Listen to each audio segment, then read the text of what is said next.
Science and technology is important for economic growth, and that's what APEC ultimately is all about, right, is economic growth for our region. There's a ton of innovation going on in APEC.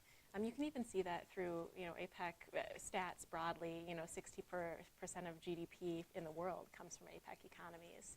And science and technology, like I said, it's a driver of kind of that economic growth.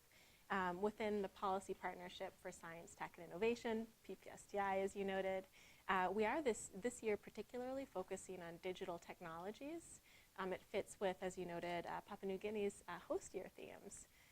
Within that digital technology broad umbrella, we're looking at things like smart living and healthy aging.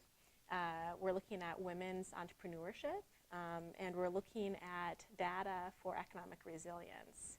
And PPSTI has all sorts of projects and activities that kind of fit under those themes.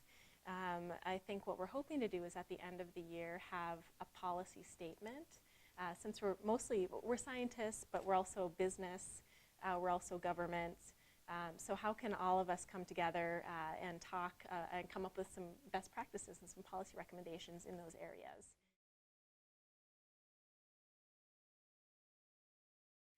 Innovative growth, it can mean a number of things. I mean, I think for an economy to be innovative, you need to look at things like risk-taking. You need to have folks who are willing to put forward ideas.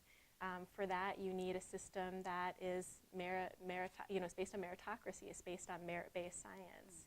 So people feel like, if they have an idea, they're able to put it forward. They're able to get some traction with it.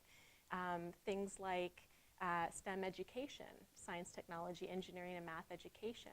That's very important for innovative growth as well.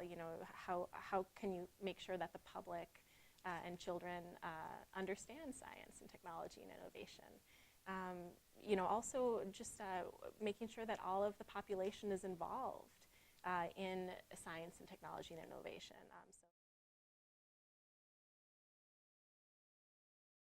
Digital technologies on the whole can improve and help all economies, including Papua New Guinea. If you're looking at how do you get healthcare information out to rural areas, you would hope that you'd have digital connectivity, across the region, across Papua New Guinea, across APEC region, that can really bring that information.